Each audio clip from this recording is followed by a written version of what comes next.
اعوذ باللہ من الشیطان الرجیم بسم اللہ الرحمن الرحیم السلام علیکم ورحمۃ اللہ وبرکاتہ۔ ہمارے معاشرے کے اندر آج کل لوگ جو ہیں بہت زیادہ سکسیس کے پیچھے بھاگ رہے ہیں، لیکن افسوس کی بات یہ ہے کہ ان کو سکسیس کی یعنی کہ کامیابی کی اصل جو تعریف ہے، جو ڈیفینیشن ہے، وہ ان کو نہیں پتہ۔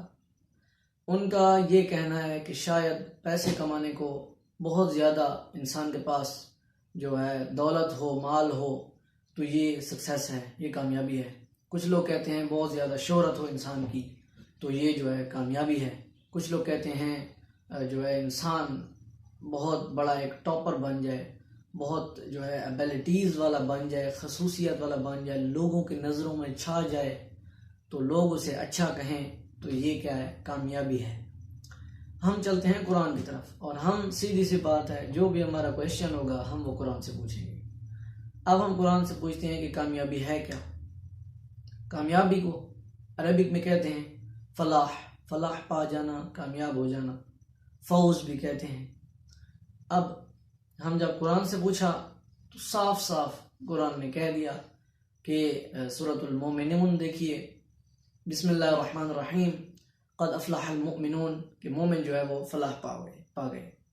اب قرآن نے یہیں پر بات ختم نہیں کی، قرآن نے آگے مومن کی بھی دو کیٹیگریز بنا لی کہ قرآن کو بھی پتہ تھا کہ ایک زمانہ تو ایسا آئے گا کہ ہر کوئی اپنے آپ کو مومن کہنے لگ جائے گا، ہر کلمہ گو انسان ظاہراً تو وہ مومن ہی ہوگا اور وہ اپنے آپ کو کیا بلوائے گا؟ مومن بلوائے گا کہ میں ایمان لے آیا ہوں۔ لیکن قرآن نے آگے صاف صاف بیان کیے گئے کہ اگر یہ کوالٹیز ہوئیں تو آپ نے اسے مومن ایکسیپٹ کرنا ہے، اگر یہ کوالٹیز نہ ہوئیں تو بالکل وہ مومن کی کیٹیگری میں نہیں آتا اور وہ کوئی کامیاب بندہ نہیں ہے۔ اب قرآن نے کہا قد افلح المؤمنون، مومن کامیاب ہو گئے۔ کون سے؟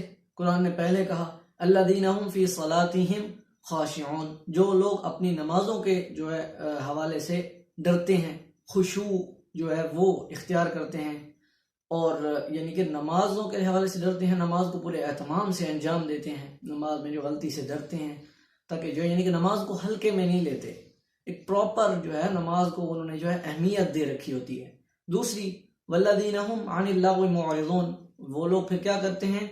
ان لوگوں میں یہ بھی ایبلٹی ہوتی ہے کہ وہ جو لغویات سے پرہیز کرتے ہیں، لغویات سے منہ موڑ جاتے ہیں، جو بات ایسی ہو جس سے نہ کوئی انسان کا فائدہ ہو نہ کوئی اس کا فائدہ ہو، دین سے جدا بات ہو، دین سے بالکل ریلیٹڈ نہ ہو، کسی بھی کام کی بات نہ ہو، جو فضول ہو، جو آپ کو ضلالت کی طرف لے کر جائے، وہ کیا ہے؟ لغو کہلاتی ہے، لغویات، فضولیات۔ وہ جو ہے مومن جو ہوتے ہیں وہ ان سے پرہیز کریں گے۔ پھر مومن کیا ہوں گے؟ والذین هم للزکاۃ فاعلون، جو زکوٰۃ ادا کرنے والے ہوں گے۔ زکوٰۃ ایک وہ شرعی زکوٰۃ بھی آپ کہہ سکتے ہیں، یہ بھی کہہ سکتے ہیں کہ آپ ہر قسمی آپ کی علم ہے اس کی بھی زکوٰۃ ہے، علم کو پھیلانا، علم ہے تو آپ پھیلائیں، دولت ہے تو اس پہ صدقات دیں، خیرات دیں، خمس، زکوٰۃ، سارے فرائض انجام اس طرح، یعنی کہ مال کے حوالے سے جو ہے انسان سخی ہوتا ہے جو مومن ہوتا ہے۔ اب چوتھی قرآن نے بیان کی، تیسری والذین هم لفروجہم حافظون، یہ قرآن نے چوتھی بیان کی کہ وہ لوگ کیا کرتے ہیں؟ اپنی شرمگاہوں کی حفاظت کرتے ہیں، اپنے فروج کی حفاظت کرتے ہیں۔ الا علی ازواجہم او ما ملکت ایمانہم فانہم غیر ملومین، سوائے جو ہے ان کی اگر وہ اپنی بیویوں کے اور جو ہے جو ان کی ملکیت میں ہوں، ان کے علاوہ جو ہے ان پر جائز نہیں ہے، ان پر اگر وہ ہوا تو کوئی شرم کی بات نہیں ہے۔ قرآن نے کہا غیر ملومین، کوئی ملامت کی بات نہیں ہے۔ فمن ابتغى وراء ذلك فاولئک هم العادون، لیکن اگر کوئی تھرڈ پارٹی کی کسی نے تو کوئی تیسرا راستہ اختیار کیا تو قرآن نے اس کو پھر مومن کی کیٹیگری سے نکال دیا کہ نہیں، وہ مومن نہیں ہے۔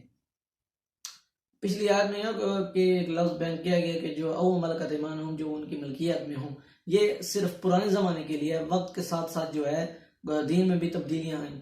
یہ پرانے زمانے کے لیے تھا، تب جو ہے وہ لوگوں کے جو ہے ملکیت میں ہو کرتی تھی، وہ تب تھا، لیکن اب یہ نہیں ہے، اب صرف ازواج رہ گئی۔ تو یہ مسئلہ یہاں پر ہوا۔ اب اور خصوصیت قرآن نے بیان کی ہے کہ والذین هم لاماناتہم وعہدہم راعون، کہ جو وہ لوگ جو مومن ہوں گے وہ کیا کریں گے؟ امانات، لوگوں کی امانت میں خیانت نہیں کریں گے۔ وعہدہم راعون، اور جو بھی بات کہیں گے، جو وعدہ کریں گے کسی سے، اس کو ہر صورت میں پورا کر کے چھوڑیں گے۔ اپنے وعدوں کا پاس رکھیں گے، لوگوں کی امانت میں خیانت نہیں کریں گے۔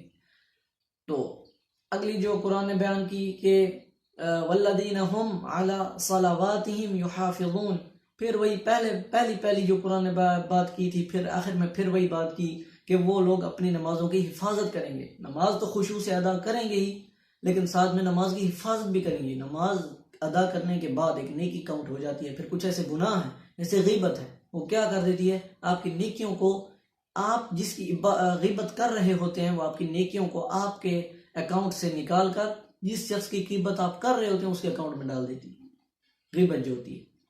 تو آپ کی جو ہے وہ نماز جیسے ہے بہت بڑی نیکی ہے۔ اگر نماز قبول نہیں ہوئی تو کچھ بھی قبول نہیں ہوا، نماز قبول ہو گئی تو سب کچھ قبول ہو گیا۔ تو وہ سارا کچھ آپ کا، یعنی کہ آپ کو حفاظت کرنی پڑے گی، ورنہ آپ کا اکاؤنٹ خالی بھی ہو سکتا ہے، آپ کو ایک پاس ورڈ لگانا پڑے گا۔ تو یہ ان کا فائدہ کیا ہے؟ اولئک هم الوارثون، یہ لوگ وارث ہوں گے۔ وارث کس چیز کے وارث ہوں گے؟ الذین یرثون الفردوس هم فیہا خالدون، یہ لوگ جنت الفردوس کے وارث ہوں گے، یہ پھر اس میں ہمیشہ رہیں گے۔ وارث سے مراد ان کے حوالے کر دی جائے گی کہ اب صاحب یہ جگہ تمہاری ہے، تم اب ہمیشہ اس میں رہو گے، جو چاہو جو دل کرے تم کرو۔ یہ وہ اس چیز کا اجر ہے کہ تم کامیاب ہوئے تھے۔ پھر قرآن نے بیان کیا سورۃ الشمس میں،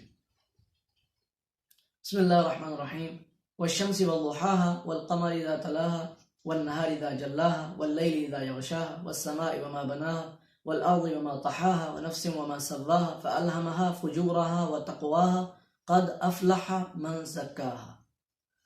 اب آخری جو آیت میں نے تلاوت کی کہ کامیاب وہ ہے جس نے اپنے آپ کو پاکیزہ رکھا، جس نے وہ چیزیں فالو کی جو قرآن نے بیان کی، وہ شخص کامیاب ہو۔ لیکن اس سے پہلی جو آیات تھیں اتنی زیادہ، وہ میں نے تلاوت کرنے کا مقصد کیا تھا وہ ہم ڈسکس کرتے ہیں۔ اس میں جو ہے اللہ تعالیٰ نے قسمیں اٹھائی ہیں۔ قسمیں اٹھانا کوئی بڑی بات نہیں ہے، کیونکہ قسمیں اٹھانا یعنی کہ اس کی اہمیت تب ہوتی ہے جب سامنے والے بندے کو دیکھا جاتا ہے کہ وہ کس طرح کا ہے۔ جھوٹا شخص جو مشہور ہو کے جھوٹ بولتا ہے وہ قسمیں اٹھاتا رہے تو کوئی یقین نہیں کرے گا۔ سچا شخص قسم اٹھائے گا تو لوگ کہیں گے یار دیکھو یہ بندہ قسم اٹھا رہا ہے، تو بندے پر توجہ دی جاتی ہے قسم پر نہیں۔ تو ہم یہاں پر دیکھیں گے کہ اللہ تعالیٰ قسمیں اٹھا رہا ہے، یہ نہیں کہ قسم اٹھا رہے، وہ بھی اللہ تعالیٰ کی ذات قسمیں اٹھا رہی ہے، صرف یقین دلانے کے لیے کہ انسان کو یقین ہو جائے کہ کامیابی ہے کیا، کامیابی کیا ہے، انسان کو یقین ہو جائے۔ قسمیں اٹھا دی اللہ تعالیٰ کی ذات کہ پھر یہ میرے راستے پر آ جائیں، ان کو ہدایت کی طرف تفکر کریں، تدبر کریں، اور پھر میری راہ کی طرف آ جائیں۔ اللہ تعالیٰ کتنا یعنی کہ ہمارے ساتھ وہ ہمیں سیریس لیتا ہے اور ہماری طرف متوجہ ہے۔ کس قدر قرآن نے جو ہے اس طرح کے جو ہے بہت ہی جوشیلے انداز میں جو ہے ہمیں یاد دہانی کروانے کی کوشش کی ہے۔ والشمس وضحاها، وہ اللہ تعالیٰ نے جو ہے سورج کی قسم کھائی، والقمر اذا تلاها، چاند کی قسم کھائی، والنہار اذا جلاها، دن کی قسم کھائی، واللیل اذا یغشاها، پھر رات کی قسم کھائی، والسماء وما بناها، پھر قرآن نے اللہ تعالیٰ نے قسم اٹھائی آسمان کی، والارض وما طحاها، پھر زمین کی، ونفس وما سواها، پھر خود آپ کی، خود انسان کی قسم اٹھائی گئی جس طرح میں آپ کو بنایا، فالہمها فجورها وتقواها، پھر صرف بنایا نہیں، پھر آپ کو نیکی اور برائی کا جو ہے اور راستے میں پہچان دکھا دی کہ یہ چیز یہ ہے، یہ بری ہے، یہ اچھی ہے۔ قد افلح من زکاها، اس سب کے باوجود اب جو ہے جس نے اپنے آپ کو پاکیزہ کر لیا، جس نے اللہ تعالیٰ کی خالصتاً اللہ تعالیٰ کے راہ پر چل پڑا، وہ بندہ کیا ہوگا؟ کامیاب ہو جائے۔ یہ چیز قرآن نے بتائی۔ اب یہاں پر اللہ تعالیٰ نے کسی کو بھی نہیں کہا کہ کوئی ایسا مومن ہو جو شہرت والا ہو اس کو کامیابی ملے گی، نہیں کہا کہ جس کے پاس بڑی بنگلے، کوٹھیاں، مکان، بڑے جو ہے اس کے پاس گاڑیاں ہوں، بڑے مہنگا اس نے سوٹ پہنے ہوں تب جا کے وہ کامیاب ہوگا۔ قرآن نے ایسا بالکل نہیں کہا۔ یہ انسان نے خود ایک ماٹو بنا لیا ہے، خود ایک ذہن میں ڈال لیا ہے، جو ظاہر میں نظر آ رہا ہوتا ہے انسان وہی کرتا ہے۔ انسان کی جو خامی ہے، جو انسان کی کمزوری ہے وہ یہ ہے، انسان بہت جلد باز ہے۔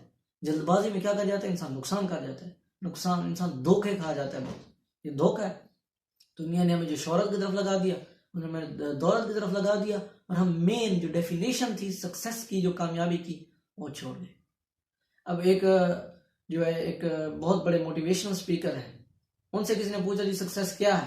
تو وہ کہہ رہے ہیں جب آپ کے بیٹے سے پوچھا جائے کہ آپ نے کیا بننا ہے تو بیٹا کہے مجھے ابو کی طرح بننا ہے، تو اس وقت آپ کامیاب ہو جائیں گے. جب آپ کا بیٹا آپ کی طرح بننے کی کوشش کرے تو آپ کامیاب ہو جائیں گے. ہم نے کئی ایسے جو ہے لوگ دیکھے ہیں کہ جو لوگ خود جواری تھے، جوا کرتے ہیں، ساتھ میں ان کے بچے بھی ان کے ساتھ جو ہے بڑے شوق سے جوا لگا رہے ہوتے ہیں، تو کیا وہ بندہ سکسیسفل بندہ ہے؟ وہ اس کا ایک کوشچن ہے میری طرف سے، کیا وہ بندہ سکسیسفل ہے؟ وہ تو اپنے باپ کی طرح بننا جا رہا ہے.